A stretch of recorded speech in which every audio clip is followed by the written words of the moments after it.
The red dragon mommy explained while lying down that she recalled something. Over 100 years ago, the dwarven kingdom had been built in subterranean chambers beneath the Rocky Mountains. Their branch was extremely secretive, but if there were dwarves still alive, they would definitely be there. Lin was both happy and serious at the same time after learning this. Without wasting time, the scene shifted as Lin flew once again on his trusty dragon towards the Rocky Mountain area. Activating his sharp vision skill, Lin began analyzing the area for any anomalies. Using its X-ray ability, he discovered a huge cave hidden within the mountains. When he deactivated the skill, he saw someone sneaking around near the cave entrance. Lin wondered if this was truly the entrance to the dwarves' underground palace and smiled in excitement, knowing it had taken him many days, but he had finally found something worthwhile. Meanwhile, a dwarf boy climbing the cave walls was trying to pick flowers, thinking that if he could bring back Hydra flowers, Mai would definitely see him differently. Suddenly, a strange voice startled the boy. It was none other than Lin, sitting casually on his dragon as he greeted him. The dwarf boy froze in fear, unable to believe there was a goblin there. In panic, his hand slipped and he fell into the valley below. Blood splattered as the boy lay there, desperately thinking of Mai and wishing he would not die yet, as he did not want to leave before winning her over. The sole reason for his determination was that he wanted to confess to her, and he was still a virgin. Lin immediately descended to the ground, shocked to see that even dwarves could be such love-struck fools, willing to risk everything for affection. At first, Lin considered saving him, but as the boy grew lifeless, he realized this would actually save him trouble. He activated his distortion fusion skill, absorbing the dwarf's body and transforming into one himself. Even the dragon was shocked, wondering how Lin could do such a thing. But Lin turned and told her not to be surprised, since this was the place where distortion fusion was most effective. He told his trusted female dragon to wait on the cliff while he explored the dwarf kingdom, as he did not know how long he would be gone. Smiling, Lin thought about the true value of this journey. Besides acquiring a large number of magical tools, the most important goal was to obtain the dwarves' forging techniques. If his tribe could mass-produce magical tools, it would not just mean creating a hidden army, but something far greater. The scene shifted again as Lin, disguised as the dwarf, entered the cave and emerged on the other side of the cliff. What awaited him was a vast realm stretching across the mountains, filled with enormous forests and towering castles. Lin was mesmerized by the majestic sight, knowing all he had done to reach this place had not been in vain. Lin was stunned as he found himself possessing the body of a dwarf boy, gazing at the bustling and prosperous kingdom of the dwarves. All around, different species were walking about, laughing and relaxing. Some even wore playful costumes, cosplaying as rabbits and bunnies. Lin had never expected the dwarves' main city to be so vibrant and full of life. It was nothing like the dark and solemn Grand Tomb. Compared to that, this place looked like a paradise, almost like heaven itself. But just as he was taking everything in, a voice came from behind. Someone asked him what on earth he meant by calling this place heaven. Lin turned to see a girl with a sharp, dismissive attitude, glaring at him. She demanded to know where the flowers were, the ones the boy was supposed to bring back for her. It was then Lin realized whose body he had entered. The dwarf boy's name was Dennis, and the girl berating him was furious because once again Dennis had failed to please her. She insulted him without restraint, calling him useless. Lin quickly pieced together the situation. Dennis was nothing more than a lovesick fool, chasing after a girl who was nothing but a gold digger. She didn't care for him at all, only for flowers, money, and whatever else he could provide. Unimpressed, Lin turned away, muttering that she was crazy. He had far more important things to do than waste time on shallow women like her. For the first time, the girl looked startled. She stepped closer, asking if Dennis was losing his mind, if he thought he could actually talk back to her after all the attention she had given him. But this was no longer Dennis speaking. It was Lin, inhabiting his body. Lin leaned down and asked her why he should be the one fetching flowers for her. Who gave her the authority to order someone around like that? If she wanted flowers, then she could move her own legs and pick them herself. The girl froze, stunned that Dennis could dare speak this way. Sweat gathered on her brow as she tried to comprehend the change. Lin didn't give her the chance to recover. He shoved her aside with a push and told her to move out of the way. She cried out in outrage, demanding if he had gone insane and how he dared treat her like this. She threatened that he would never be forgiven, that she now hated him completely, and that Dennis was nothing but a worthless piece of trash. Lin only smiled and told her it was good for her to feel that way. The girl had never been humiliated like this before. Her face burned with fury, and deep down she resolved that she would make Dennis regret this moment. The scene shifted. Lin made his way into an old tavern, deciding that since he had no knowledge of the dwarves' kingdom, this was the best place to start. Taverns always attracted all kinds of people, and information flowed freely within their walls. Approaching the counter, Lin set down 2 gold coins and ordered several bottles of wine.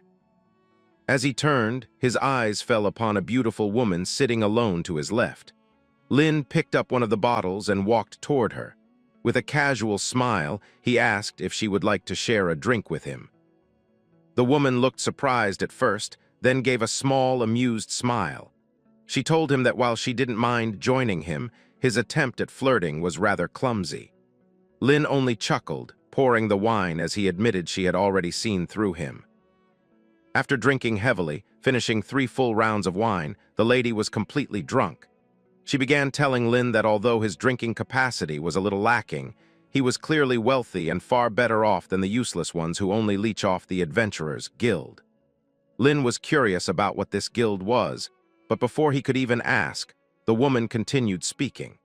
She explained that ever since the kingdom had disbanded its army, most of the soldiers had turned into adventurers.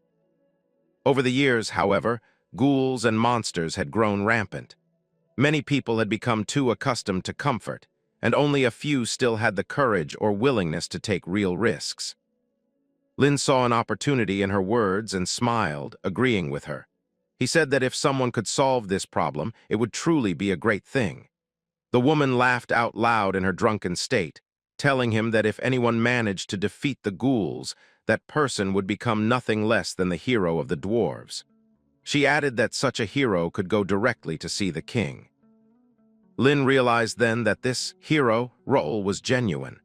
If he could defeat the ghouls, he would indeed have the chance to approach the king, and from there, learning the dwarves' forging techniques would no longer be difficult. That was exactly what he wanted. The scene then shifted to a traveler's inn. Inside, Lin woke up with a painful headache. Looking around, he was startled to see that he had actually spent the night with the beautiful lady who was still asleep beside him. His movements stirred her awake. Lin tried to act calm, though he could hardly believe what had happened the night before.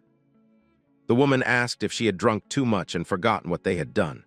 She moved closer to him, saying that when he was drunk, he didn't seem like any dwarf at all, but instead turned into an untouchable monster. She laughed, saying this was a side no ordinary dwarf could have, but maybe it was because he was a hybrid with unusual stamina. Lin thought back, realizing how close he had come to exposing himself while drunk, and it was fortunate that his transformation had not been broken. Becoming serious again, Lin knew what his next step must be. He had to defeat the ghouls to earn the king's favor. But the question was, who would believe that a single dwarf could handle such a task alone? The only way forward was to connect with someone from the guild. He immediately began getting dressed. The woman was surprised, asking why he was leaving so early when the sun had not even risen yet. Lin simply told her that he had something important to attend to and needed to leave first. She asked at least for his name and where he lived, but Lin only smiled and walked away. This made the lady even more restless. She called after him not to go, saying she had never had this much fun before and had never felt like she was in heaven until last night. By morning, Lin stood in front of a massive building, the Adventurers' Guild. The place seemed unusually quiet, and he wondered if it was even still active. Still, he entered and soon met 2 dwarves inside. They asked if he wanted to join the guild to hunt ghouls. The second dwarf seemed pleased, saying it was always good to see young people with ambition, and they warmly welcomed him to their Carmen Guild. Though the guild was quiet, it was the only one in the kingdom, so Lin had no other option. Since ghouls were exceptionally powerful, One of the dwarves asked if Lin had any abilities he could demonstrate, just to prove he could hunt. Before he could respond, the dwarf placed a massive hammer on the ground. It was the wielding iron hammer, a weapon capable of granting the user a full-body layer of steel protection. Lin moved through the forest alongside the other adventurers from the Guild of the Dwarfs, their boots pressing softly into the damp ground. Both he and the others wondered aloud why no ghosts had appeared so far. The entire area was unnervingly quiet, even though the forest was thick with fear and a dark purple miasma that drifted through the air like heavy fog. They whispered among themselves, joking nervously about how the ghosts must now be afraid of their companion Dennis, not realizing that Dennis was actually Lin in disguise. They did not know that the one walking with them was someone to be feared far more than the ghosts themselves. As the party advanced, the scene around them began to shift.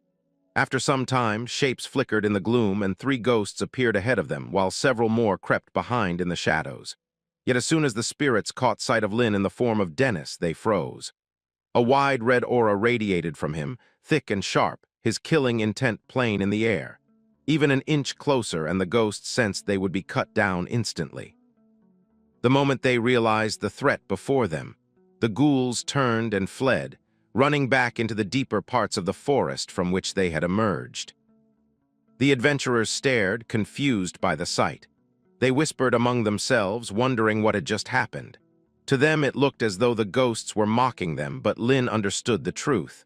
The ghouls were not weak or reckless, they were clever, and they had chosen to run the instant they recognized a power they could not handle. Soon the adventurers emerged from the tall grasses that had been covering their path, keeping low in an attempt to shield themselves from the spirits. Yet as they stepped out, the purple miasma thickened and coiled even stronger than before, pressing in around them. Many more ghouls emerged from the deeper forest this time, their forms shifting in the haze. With them came another presence, stronger and heavier, the leader of the ghouls, the true cause of the forest's haunting. The low-ranked adventurers panicked at the sight, their faces pale as they saw the horde gathering before them. They hissed at Dennis to get down and hide too. This was no small skirmish. This was a full horde, dozens of ghouls, perhaps even triple or quadruple the numbers they had ever seen before, moving as one under their leader's command. Fear rolled off the adventurers like sweat. But then Dennis spoke, his voice calm and steady. He told them not to hide but to stand and fight because defeating the ghouls would bring them rewards. The adventurers tried to stop him, stammering that ghouls always attacked in hordes and could not be faced head-on. Yet the boy would not stop. He apologized to them, not for what he was about to do, but for ignoring their pleas. He knew he had the strength to overpower them all. In the next instant, Lin leapt into the air. He drew the sword Dennis had been given and faced the screeching ghouls. Their harsh cries tore at the air, a sound meant to weaken the will of any fighter. Yet it did nothing to him. He cut into them without hesitation, hacking and slashing his way through the mass until the ground was littered with critically damaged spirits. The adventurers could only stare, their mouths wide open, their eyes round with disbelief. They whispered to one another in confusion, asking who Dennis really was. This display of power was not right in any sense. The monsters he fought were not mere creatures. These were ghouls, things even seasoned warriors struggled to kill. And yet Dennis cut through them as though he were slicing chickens with a kitchen knife. When the scene settled, the problem of the ghouls was gone. The spirits lay defeated, and their leader no longer stood among them. Dennis held the huge head of the ghoul leader in his hand like a grim trophy. With a calm smile, he told the adventurers they should return and inform the king of what had happened. Shame flushed their faces as they realized how little help they had been. The adventurers could not help but smile as they left the haunted forest. Even though they had not lifted a hand in the battle, they knew that because of Dennis their guild's name would now spread throughout the region. They would be credited for solving the ghoul problem, and their standing would rise. They immediately agreed to everything Lin proposed and began the march together toward the Dwarf King's palace. Morning light broke over the city as the scene shifted. The palace itself came into view, not a towering citadel, but a vast 2-story mansion of dark stone and carved wood, large enough to house 20 or 30 people comfortably. It was imposing nonetheless, with tall doors and guards stationed at every entrance. As Dennis and the group approached, a line of soldiers stepped forward and blocked their way, announcing curtly that the king was unwell and could not receive visitors. The dwarven adventurers bristled at this. They had proof that the ghoul infestation had been dealt with and wanted to show it. They argued with the guards, saying that if the palace needed proof, they would present it and demonstrate that the threat had been removed permanently. Yet the soldiers refused to yield. Then, from beyond the door, a soft feminine voice instructed the soldiers to step aside and let the group in. The heavy door opened, and to their surprise, the ruler of the kingdom was not a king at all, but a queen. Queen Dale stepped forward in a crimson dress that fitted her perfectly, a fan held lightly before her lips. Her poise and the sharpness in her eyes silenced the room.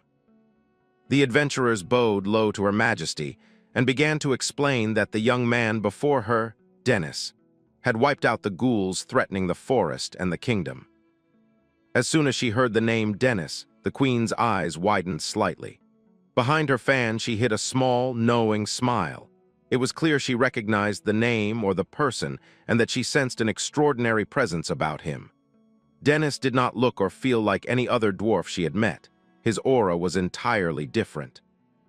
Queen Dale listened and then announced in a clear voice that the guild rewards would be arranged later. Someone from the palace would deliver them directly to the guild hall. For now only Dennis was to remain. The rest were to leave immediately. The adventurers were more than satisfied with this, thanked the queen, and departed, still happy about their promised rewards. Left alone, Lin saw his chance. In the guise of Dennis, he said he did not desire gold or ordinary spoils as a reward. Instead, he wished to learn the craft of forging. But before he could finish his request, the queen snapped her fan shut, revealing her full face. She raised a hand, cutting off his words, and said she would have to think carefully about what kind of reward to give. No one in the Dwarven Kingdom had seen such bravery from someone so young in decades. If Dennis truly wanted to master the forging craft, she said, he would have to be ready to pay a cost. Inside, Lin felt a twinge of irritation. After all he had done that day, his heroism still was not being acknowledged. He had fought only to gain the right to learn forging, yet here he was being treated like a petitioner. The queen noticed the look on his face and gave a small, enigmatic smile. She told him not to misunderstand her. But then, with a flick of her fan, she mentioned a rumor that Dennis had spent the previous night with her sister. For that alone he should be punished, she said, but considering that he had rid the kingdom of its ghouls, she would let it pass this time. If he wanted to learn forging, however, they would have to discuss other, more personal terms. Lin froze, trying to make sense of her words. He remembered the blonde lady from the night before and realized what the queen was implying. He also realized he was being framed. Quickly he explained that he had not seduced anyone. Rather, he had been the one taken advantage of after being made drunk. But the queen waved his protest aside. She said she did not care about the details and wondered aloud whether Dennis would show her the same conscience that he had shown her sister. Her eyes glinted over the top of the fan. The air in the room grew heavy.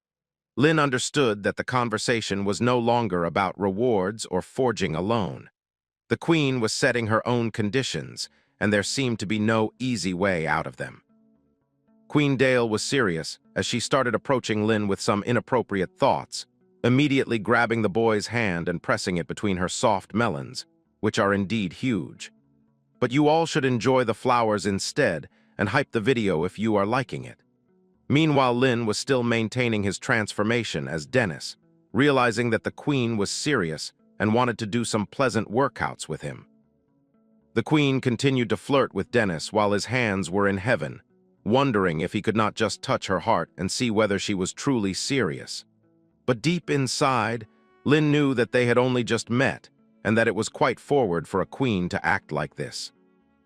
Lin stayed serious as he told the queen that he still needed assurance she was not planning to set him up, and if she did not clarify it then, he could not act recklessly. Otherwise, it would have greater repercussions.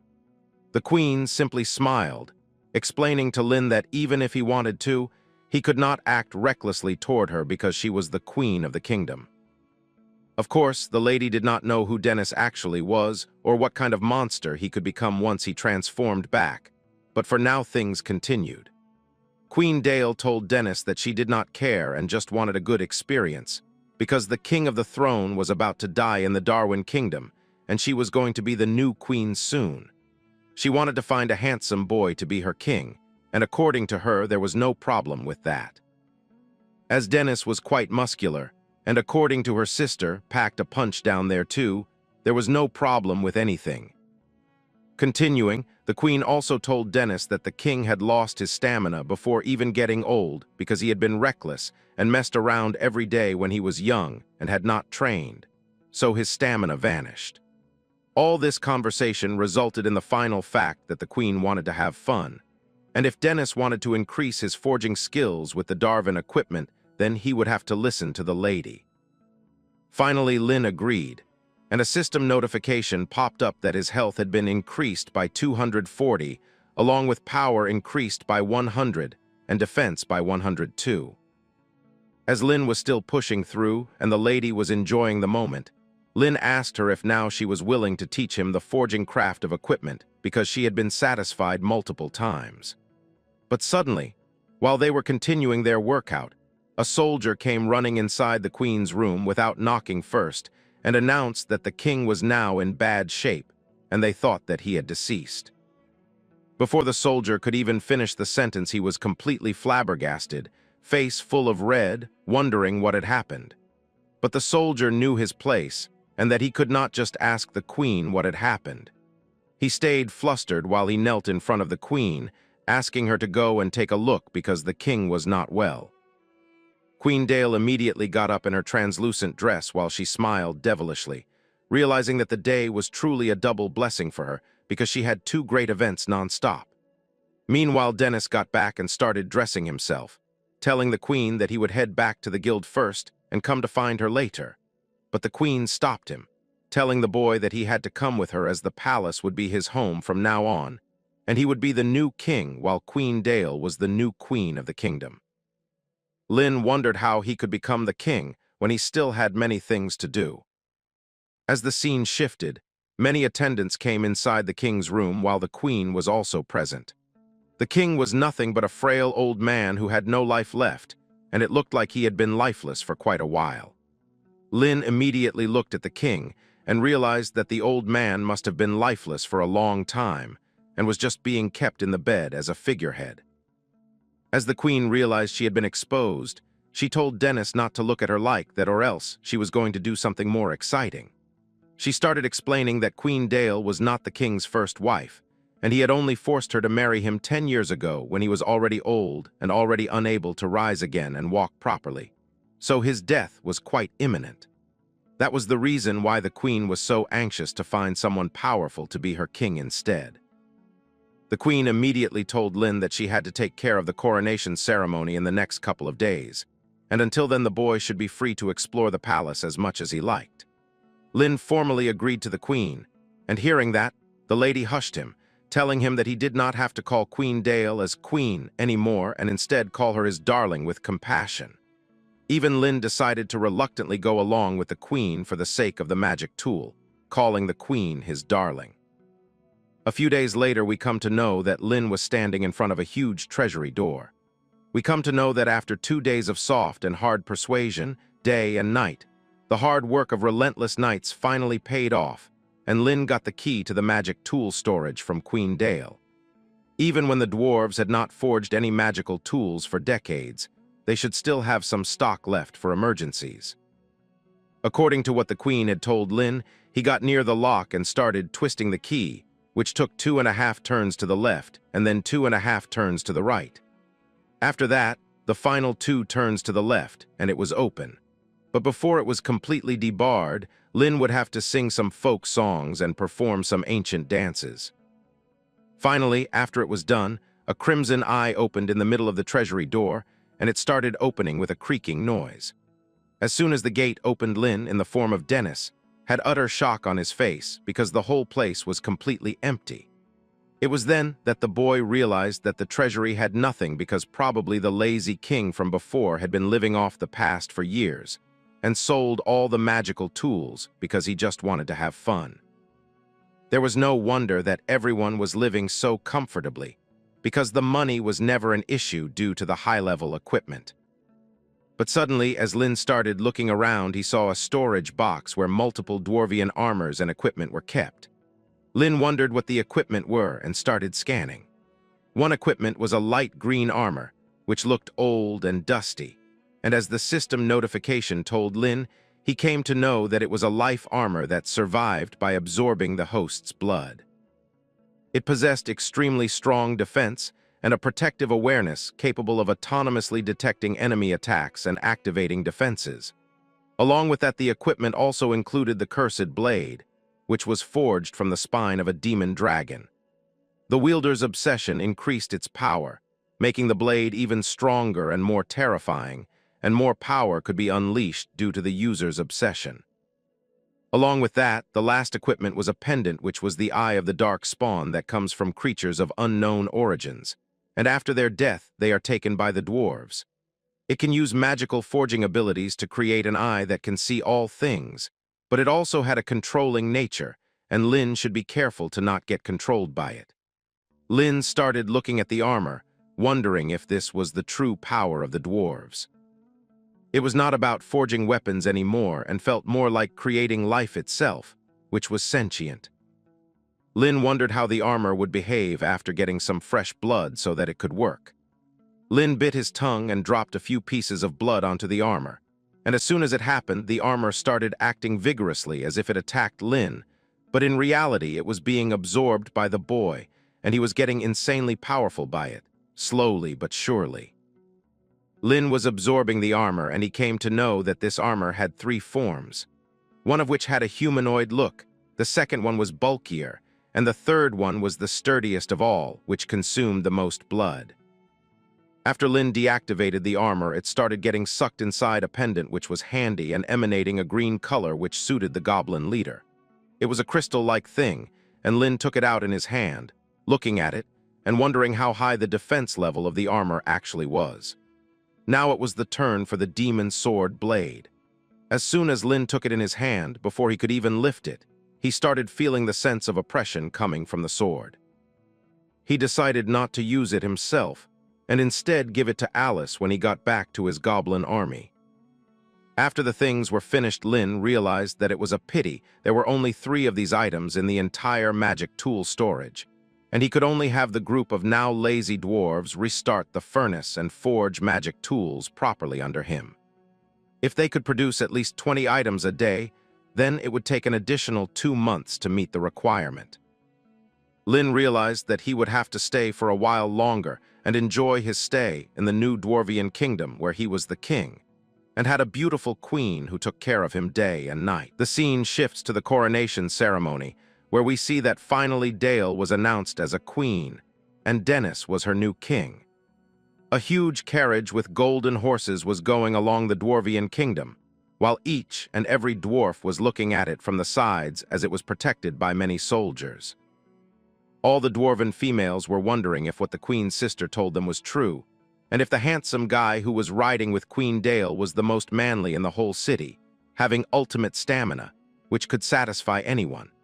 It was also said that Dennis had broken the dwarven historical record of pleasure, which was really enviable for every girl who did not experience him. Everyone was screaming that Prince Dennis was so manly and so handsome, not able to imagine how he could do this. On the other hand, the dwarven men were actually the complete opposite of the females, not able to believe that even with their burly bodies and huge stamina, they could not do it, and how someone like Dennis was able to satisfy all the women. They were not able to imagine how Dennis could have done this and had also made the queen fall for him, wondering that if they were all dwarves, why Dennis was so much stronger than them. On the other hand, our boy was looking at everyone, getting happy that the goblin's racial advantage was doing quite good for him. But suddenly someone came in front of the carriage of the queen, and she started stopping it. We see that it was the gold digger girlfriend of the real Dennis, who started accusing our boy that he was just a big-hearted playboy who not only falsely promised her, but now also lied to her that he loved her. The girl was rambling on, and while the queen was getting annoyed, asking Dennis about who she was. But Lane, in disguise of Dennis, told the queen that the girl in front of them was just a gold digger who did not deserve the love that Dennis gave her. And she was nothing compared to the dear queen who really understood how good Dennis actually was. Now the girl was being abused by everyone in the audience as they wondered about where the girl came from and if she was out of her mind. Some even more beautiful girls wondered about what kind of person she was, because if they could not get a date, the gold digger was expecting someone to chase after her with that average face. Some girls even thought that the gold digger had a thick skin, and even when it was getting embarrassing, she was not moving at all. But the dumb girl was still going on, asking Dennis about why this was happening, because he had clearly pursued her before.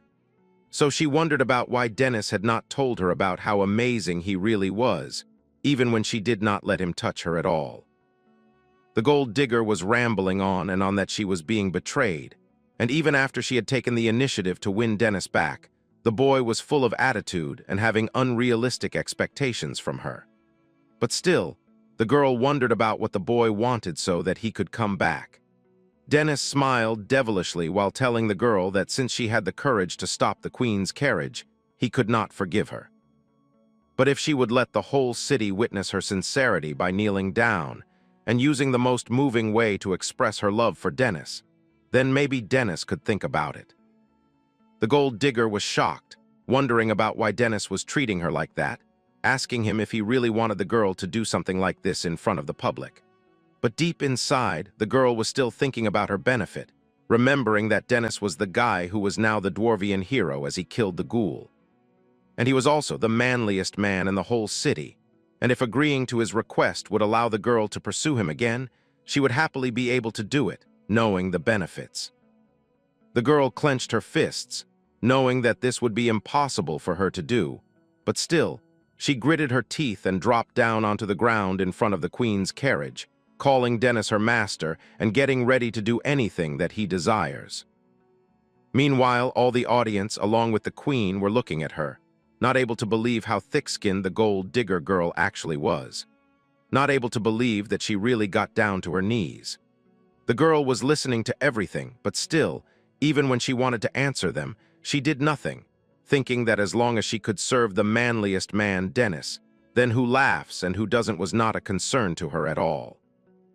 But to her shock, Dennis was displeased, immediately telling the guards to throw the crazy woman aside from the street, as she was doing anything in the street without thinking of her dignity, and it was disgusting for Dennis to look at. The queen was surprised, complimenting Dennis that he was really bad, and while the soldiers grabbed the gold digger girl, she shockingly looked at our boy, asking him about why he lied to her, and even after she did everything he said, why wouldn't our boy forgive her? The girl showed her true colors, telling Dennis that she was the one who was allowing our boy to pursue her, and now she allows Dennis to sleep with her, but still, the boy did not want it at all.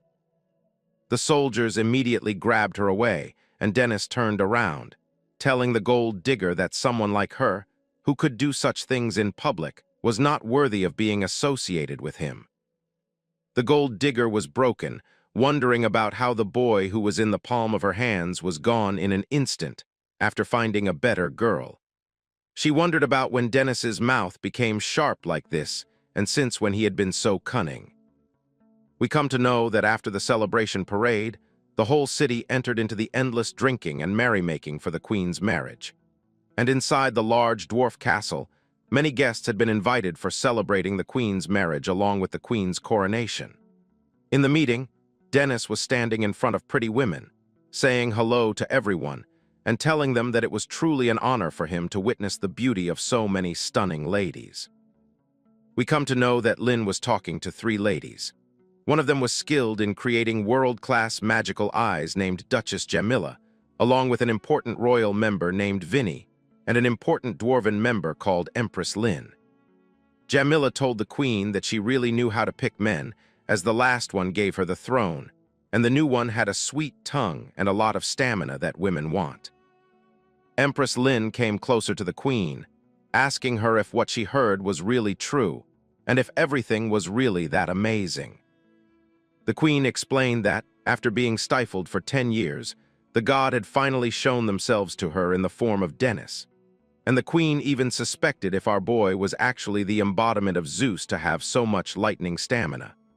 As all the girls were talking with the queen, Dennis was looking at them from the side, knowing that it was enough for his plans to work.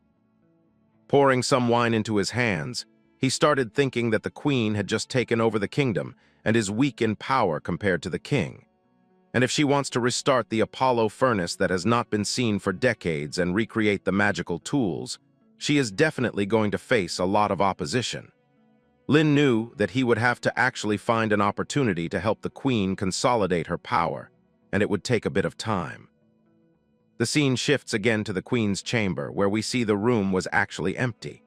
But still, Lin was lying down with his ripped body exposed. Suddenly, the door to the queen's chamber started opening, and Dennis was shocked, because this time it was not the queen. The girl in front put her fingers onto Lin's lips, and we see that it was Duchess Jamila herself who told Dennis not to shout, or if he dared to do so, then the lady was going to accuse him of assault. The Duchess was having the most naughty look any female can have while she started rubbing herself up, telling Dennis that she was really regretting not meeting our boy earlier than the queen. Otherwise, she would have shown Dennis a pleasurable time more than the queen herself, who was a newbie. As the Duchess started doing her things, Dennis was shocked, asking her if it would be good for her to be seen like this by the queen herself, while he wondered if the queen of the dwarves, along with all the other women in the kingdom, were always this direct. But knowing that the Duchess was not stopping, Lin immediately grabbed her hands and started to signify his dominance, thinking that even when Jamila was a duchess, she was overwhelming with power and could also forge world-class magical tools. So if Lin would be able to subdue her, then it would help him immensely. The scene with Duchess Jamila and our boy Lin, or should I say Dennis, continued, and we see that Dennis was enjoying the lady quite literally, kissing her at every moment he could. But before they could move any further, the door of the giant room started knocking, and Dennis was shocked along with the Duchess. She immediately covered herself with a blanket, while Lin was confused, wondering why she was suddenly so scared now when she had been so eager just moments before. Dennis opened the door and was greeted by two other noble ladies, who wondered if the queen was not in the room because they had been told the queen needed something to discuss with them. But they had not been able to find her. Lin finally stepped out, closing the door behind him, and told the ladies that the queen had not returned yet, and that since it was so late, it was rude to barge in at this hour. He suggested they come later. Both high-class nobles looked at each other and smiled, realizing they could use Dennis to their heart's content. Immediately, they showed fake sorrow that the queen was not there, agreeing they would just have to discuss the matter with Prince Dennis alone. Lin was shocked, wondering what was happening, as the noble ladies barged into the room and immediately sat down on either side of him, touching his six-pack abs like hungry predators. Lin wondered if they really had something important to talk about, or if they just wanted to have fun. The princess still argued that they had an important matter to discuss with Dennis, but Lin was stunned as he saw them not asking anything at all, only pulling at his pants, trying to reveal the hardness beneath. Meanwhile, Duchess Jamila was shocked and jealous of the other noble ladies interrupting her time, like sour radishes. But suddenly the door knocked again, and this time the young sister was calling out for the queen, wondering if she was inside. We come to know that all the ladies knew the queen was not there. They only wanted to meet Dennis for their own fun. Everyone was shocked at the repeated interruptions, and both noble ladies got the same idea as the Duchess, lifting the blanket and climbing inside, thinking no one would find out. But as they entered, they saw Duchess Jamila already inside, now exposed completely. Meanwhile, the young sister wondered if the queen was not there, licking her lips, knowing she would get to taste something delicious again. She thought that if the queen was absent, then she would not be accused of stealing the prince. The sister believed the queen was selfish for claiming Dennis as her own, when she herself had been the first to tell the queen about him. But as soon as the door opened, the sister was shocked to see the three noblewomen coming out of the room together, embarrassed from head to toe. The sister grew suspicious and decided to follow the noblewomen, who were not so noble after all. Lin, on the other hand, left the doors open now, knowing no one else would come. Still, even he did not expect the noblewomen to be so eager about what was down there. However, he knew they would have to find a less busy day to get what they wanted. For now, he knew it was time to move forward with his plan concerning the queen. As the scene shifted to the following night, when the queen had returned, we saw a passionate workout session between Lin and the queen as they moved with friction again and again. The lady softened herself, while Dennis touched her cheeks, explaining that he had a matter concerning the future of the kingdom to discuss. The queen immediately wondered if Dennis could not have chosen a better time for such matters than during such intense exercise, but Lin continued regardless, explaining while she blushed and listened. He told her that their kingdom's strength was weakening, and they should restart the Apollo furnace to mass-produce magic tools to strengthen their national power. The queen was shocked, suddenly brought back to her senses, knowing that restarting the furnace would not be easy.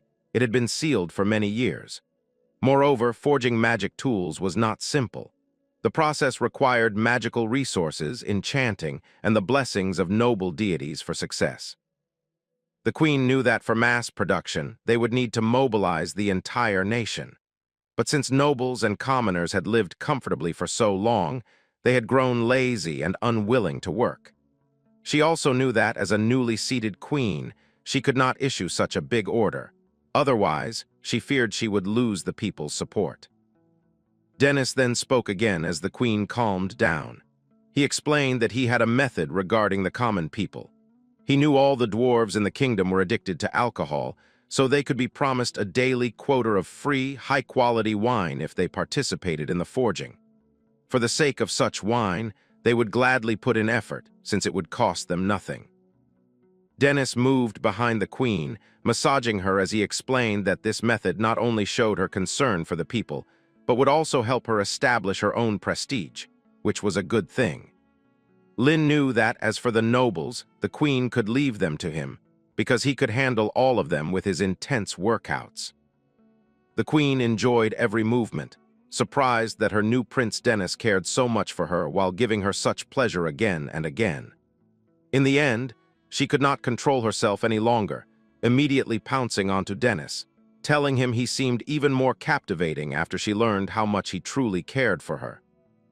We come to know that Queen Dale's decree and the allure of fine wine were enough for the dwarves to ignite their passion and proceed as scheduled, creating magic tools with the help of Apollo, as it required mining, enchanting, and forging with the blessings of the noble gods to succeed.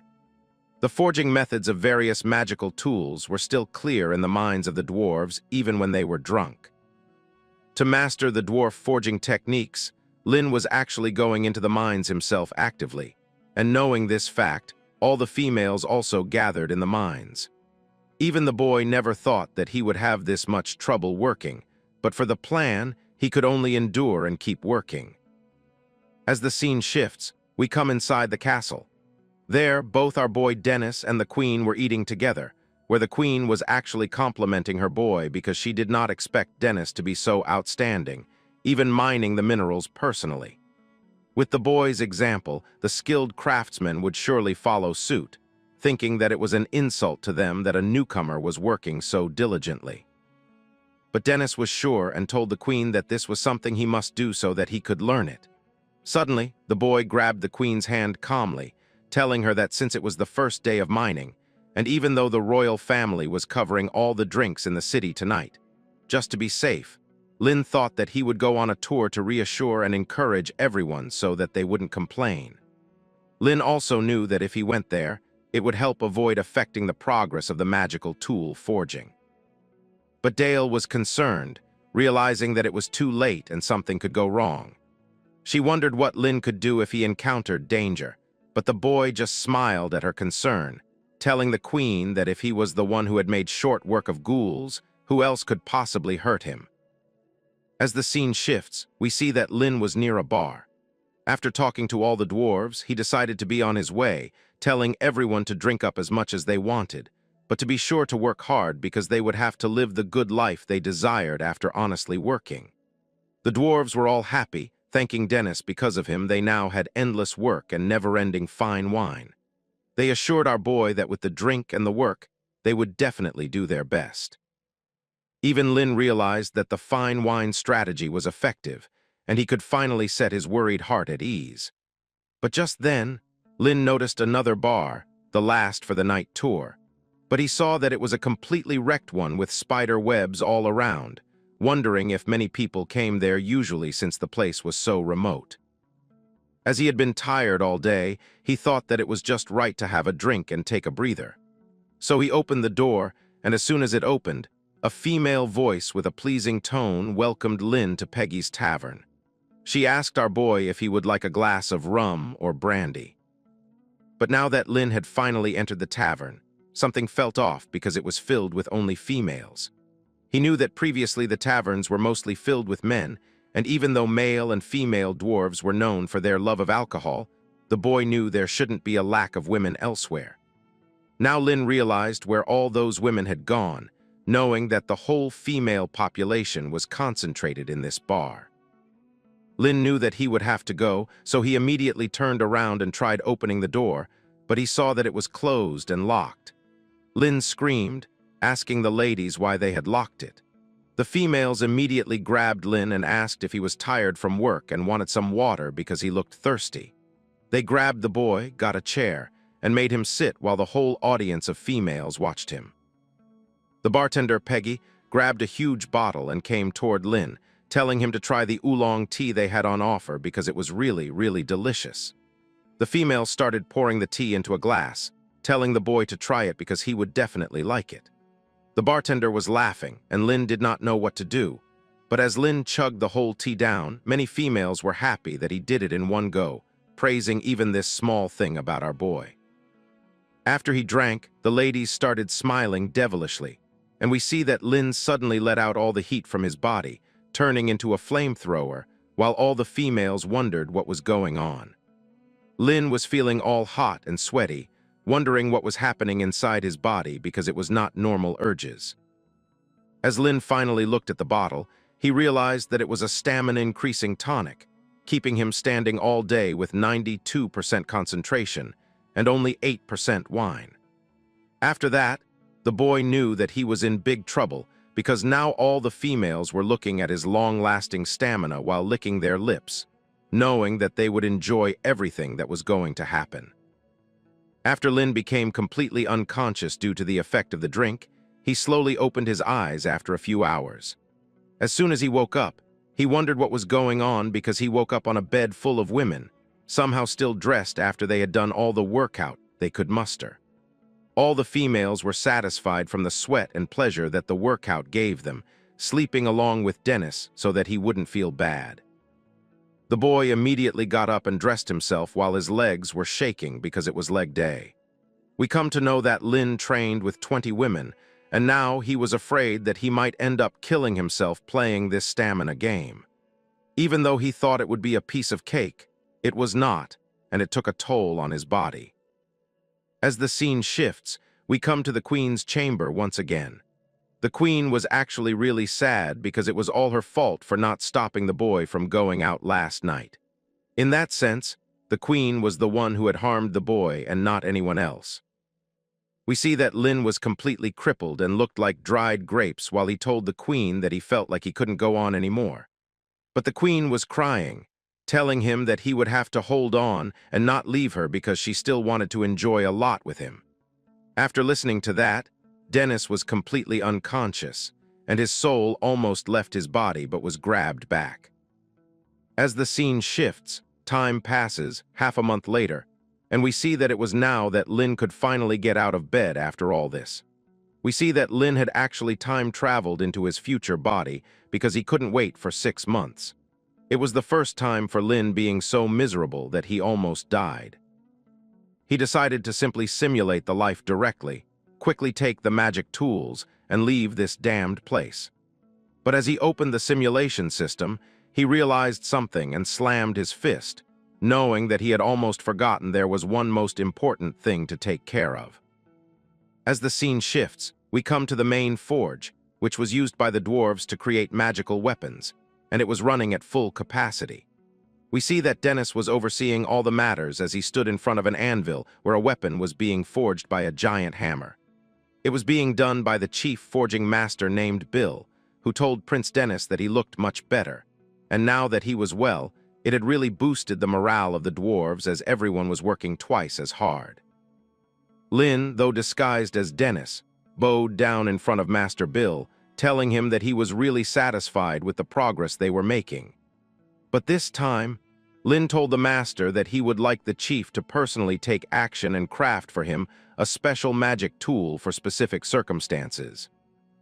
The chief wondered what purpose the prince had for such a special magical tool, and Lin grinned with a wry laugh while he told the dwarf that he wanted to use it to deal with the strongest guys on the mainland, which included the undead faction along with the Holy Temple.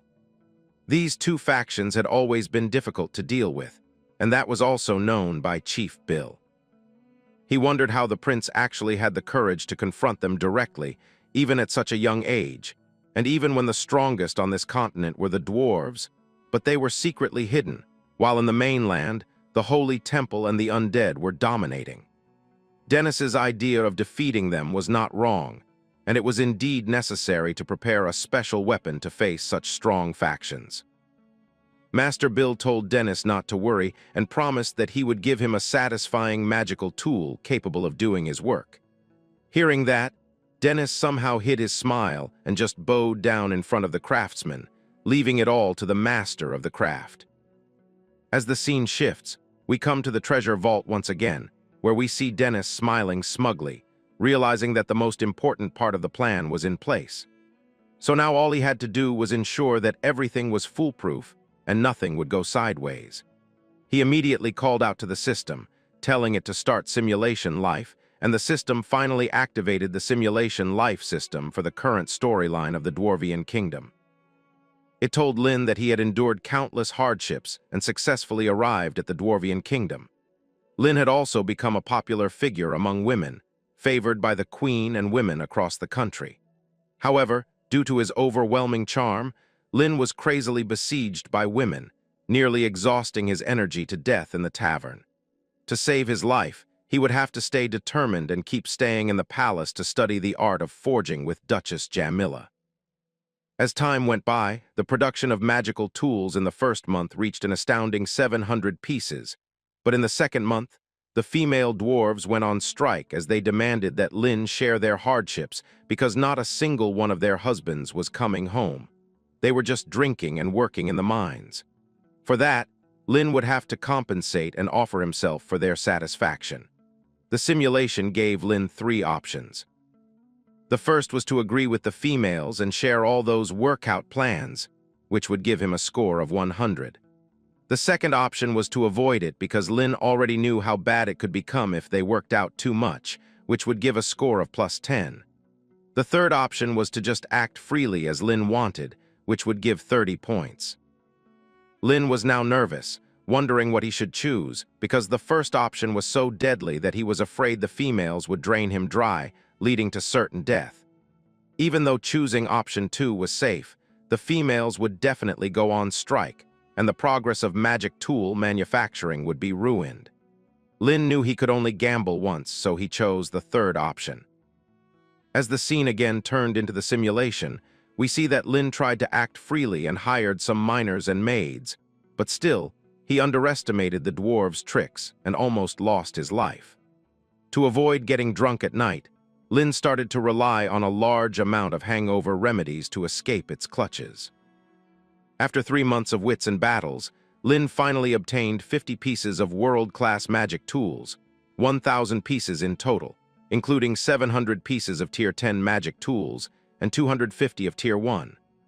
Lin had experienced the terrifying aspect of being a lord of stamina and luck for the first time, knowing that males also had to protect themselves when going out and not just expend all their stamina for workouts, as it could lead to certain death.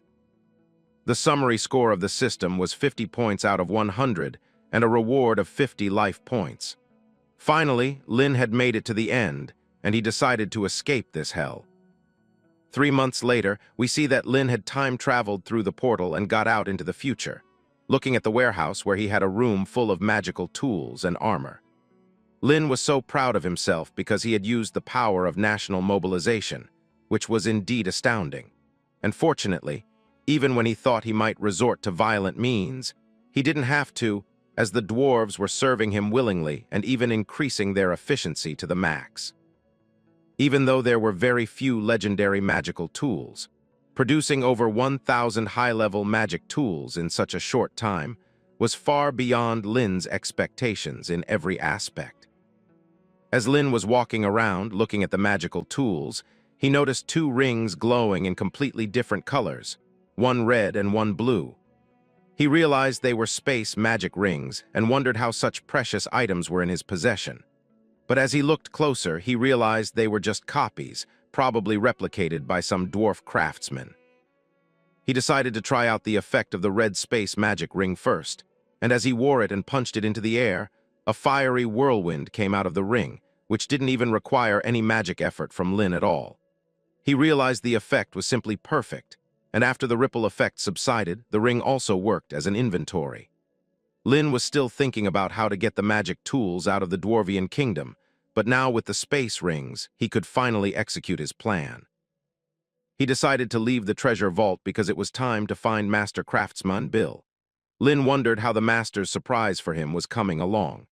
As the scene shifts, we see Master Bill at work, going at it with full dedication, not even wincing at the thunderous strikes he was making, each equivalent to causing a high-altitude earthquake.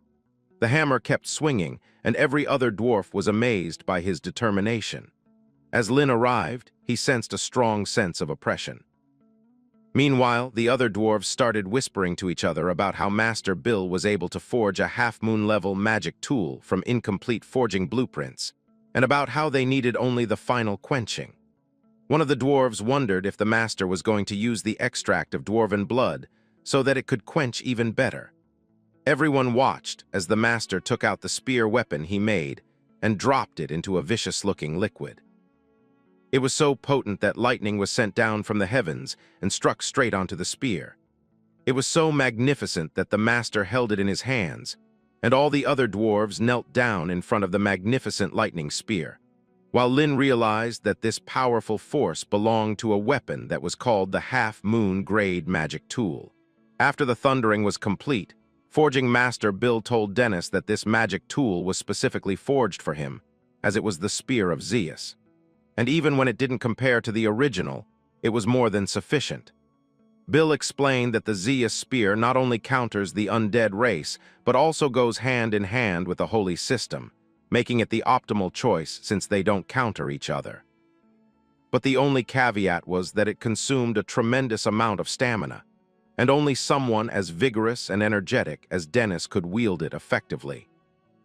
Dennis had a look at the shining spear, which was still pulsating with thunder, and grabbed it from the hand of Master Bill, thanking the craftsman for this.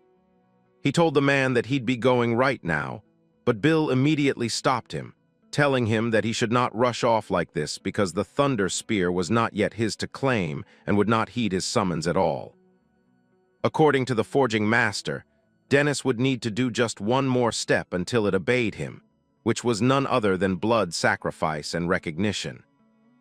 As the scene shifted, we see that Dennis had made a wound on his hand and dropped a few drops of blood onto a vicious liquid inside which the forging of the thunder spear was done. Looking at the liquid, the forging master realized that something was wrong, feeling that the aura was not right. Seeing that, Dennis wondered what was wrong with the master, but Bill reluctantly told Dennis that it was nothing. He then got ready to complete the final ritual right away.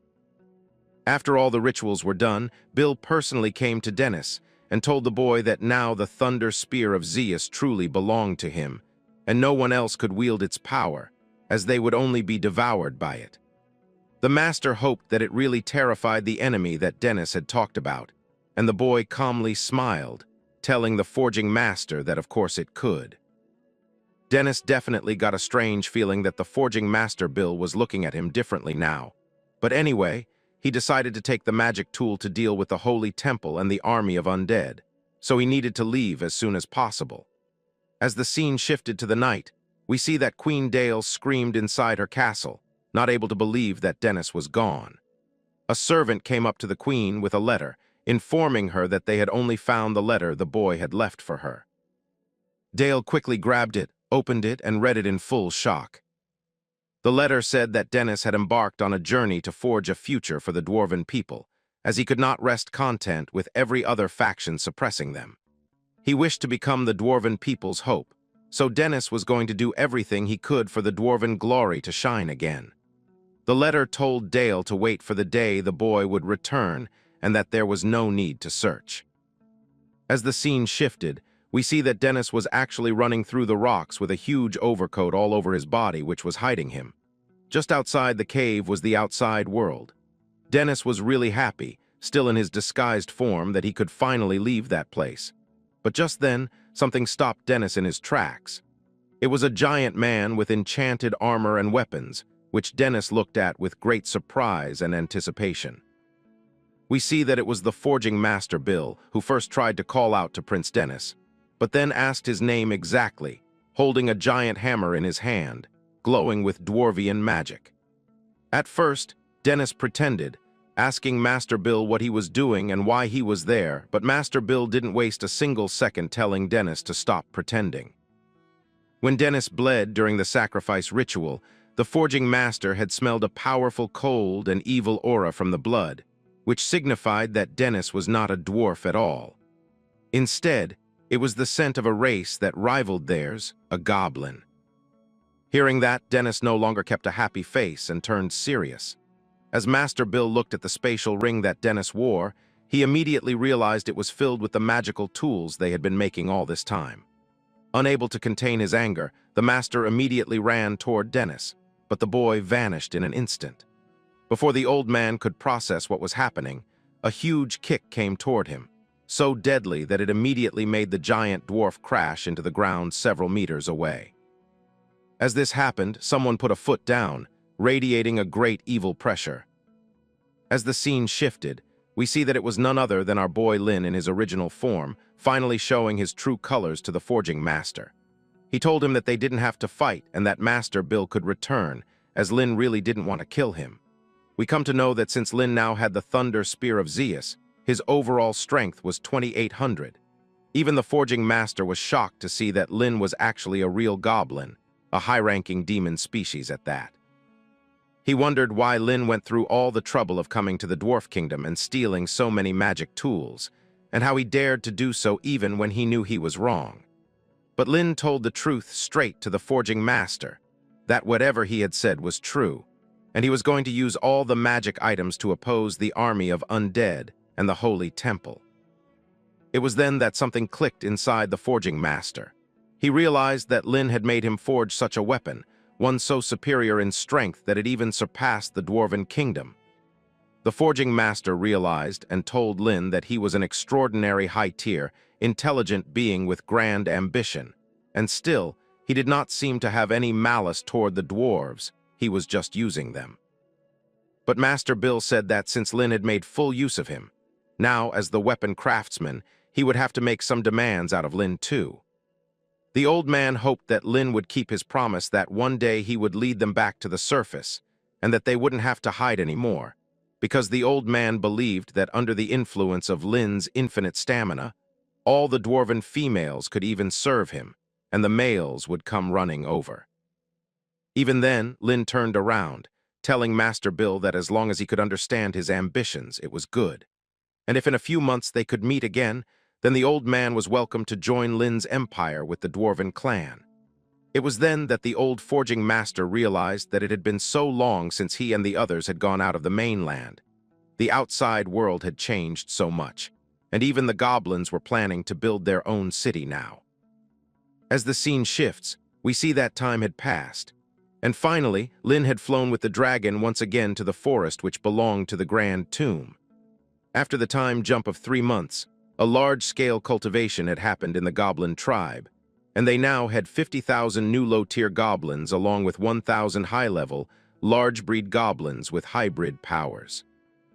When Lin got back, he immediately took out all the weapons that the dwarves had created in the last 3 months and gave them to the powerful warriors. These included many swords, shields, axes, and halberds that could perfectly release and enhance different magic attack levels, way higher than their capable attributes, as they were crafted from rare ores. Many daggers along with assassination weapons allowed the assassins to do a short-time teleport and give lethal damage when attacking undetected. The shields were actually on par with the goddess Athena, as they came with divine penetration and could automatically block and rebound most magic and physical attacks, even blocking many mechanical gun attacks. Gabu also received beautiful earrings made of Cupid's tears that would protect the wearer in an indestructible teardrop-shaped crystal when receiving damage, and only the power of love could break it. Even the Goblin Slayer lady received a Godhead bracelet, which could integrate an army of soldiers sealed within the divine space, ready to be summoned for battle at any time. They could also be strengthened by the divine essence present in the bracelet. The Elven clanmother also received a world-class hunter's longbow, which, after reaching maximum attack, could aim at the enemy and would definitely hit with 100% accuracy. After 3 seconds, it would be fully charged, and no matter any law or shield, the attack could not be avoided by any means. Last but not least was Kylene, who received beautiful earrings which would manifest in the most beautiful form, allowing the wearer to use charm to bewilder the opponent's mind and play with it.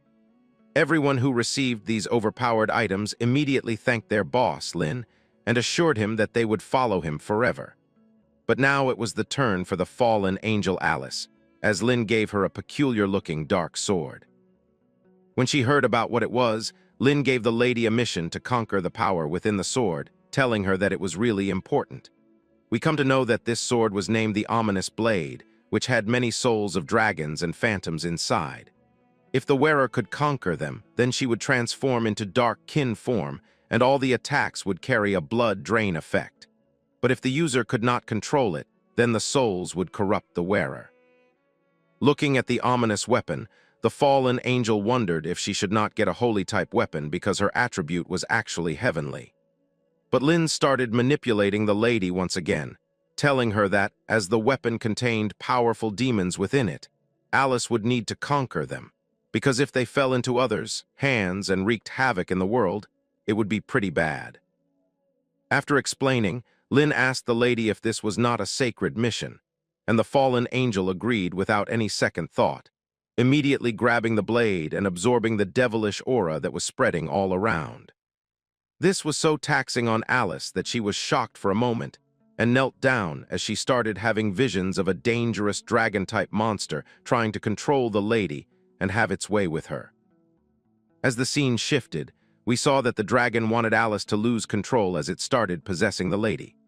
The monster wanted Alice to let him do all the work and magnify her hatred towards everyone. And if she did so, the soul promised her that it would give her the power that could help her achieve everything in the whole world. But in exchange, Alice would have to go on a rampage. At first, the soul was actually able to take control of Alice as she raised the weapon against our boy, Lin himself. And even the hybrid goblins were shocked, along with the ladies, wondering if Alice was going to attack their leader, because the aura coming out from the fallen angel was terrifying.